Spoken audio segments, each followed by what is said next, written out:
Est-ce que vous avez déjà remarqué que tout ce qui est bien pour vous, tout ce qui peut vous être utile, de façon instinctive, vous n'avez pas envie de le faire?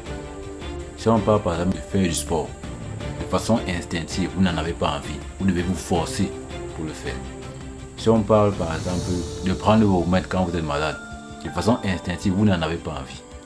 Si on parle de manger sainement, arrêter avec la malbouffe, de façon instinctive, vous n'en avez pas envie.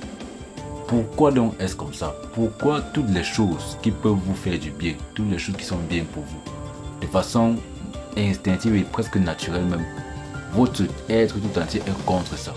Si on parle par exemple de lancer ce nouveau projet qui vous intéresse, de façon instinctive, vous allez y résister. Ça va se traduire par la procrastination, la paresse. Pourquoi est-ce que tout ce qui est bon pour nous, de façon instinctive, nous sommes contre ça? C'est ce qu'on appelle l'auto-sabotage. Mais d'où est-ce que ça vient?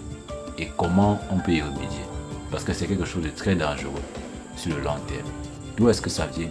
Et comment est-ce qu'on peut y remédier? C'est ce dont on parle dans cette vidéo. On y va tout de suite.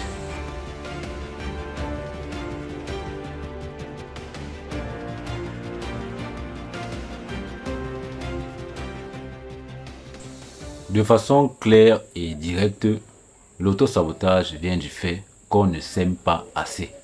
Et si on ne s'aime pas assez, c'est dû au fait qu'on se connaît trop, un peu trop même. Pour comprendre que la cause de l'auto-sabotage, c'est le fait qu'on ne s'aime pas assez parce qu'on se connaît trop, il faut prendre le cas, par exemple, imaginez votre enfant.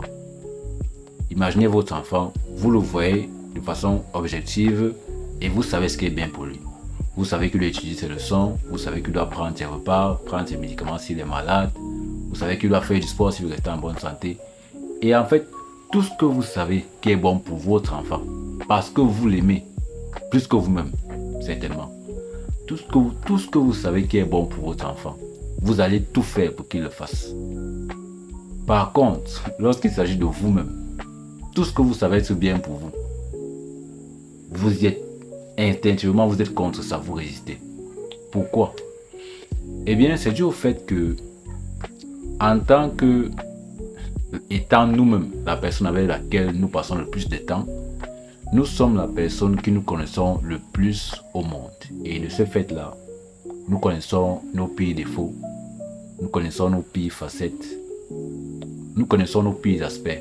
Et à cause de toute cette, on va dire, monstruosité, ou toute cette imperfection grave là, que nous connaissons de notre propre part, de façon inconsciente, nous ne nous aimons pas assez et nous ne souhaitons pas du bien à la mauvaise personne que nous pensons savoir être. C'est en fait de là que vient l'autosabotage.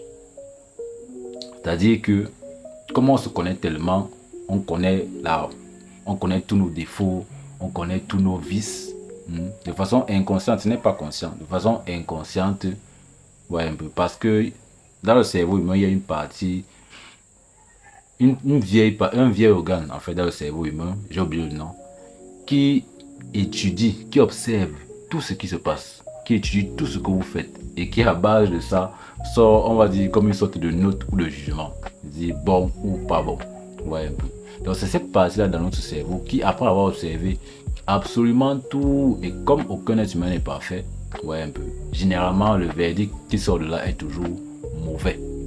Ce qui fait donc que de façon profonde et inconsciente, nous-mêmes, nous ne nous aimons pas. Et du coup, nous ne souhaitons pas du bien pour nous. C'est pour ça que tout ce qui est bon pour nous, de façon instinctive, on est contre ça. Parce qu'on ne se souhaite pas du bien. Et on n'en est même pas conscient. Mais maintenant, vous le savez. Du coup, comment remédier donc à l'auto-sabotage? C'est accepter et reconnaître que nous ne sommes pas des êtres parfaits. Et de consciemment pratiquer le pardon de soi. Ah oui, constamment pratiquer le pardon de soi-même. Parce que c'est important de se pardonner à soi-même. Nous sommes nos plus grands juges sur terre. Nous sommes la personne envers laquelle nous sommes le plus durs. C'est important de pratiquer le pardon de soi. Sans ça, on ne pourra pas surmonter l'auto-sabotage. Donc maintenant, vous savez, l'auto-sabotage vient du fait qu'on ne s'aime pas assez. Et on ne s'aime pas assez parce qu'on connaît on se connaît trop bien. Du coup, pour régler le problème de l'auto-sabotage, il faut se pardonner. Et de façon ultime, il faut se traiter comme on traiterait notre propre enfant. C'est simple. Il faut se traiter comme une personne dont on aurait la charge ou la responsabilité.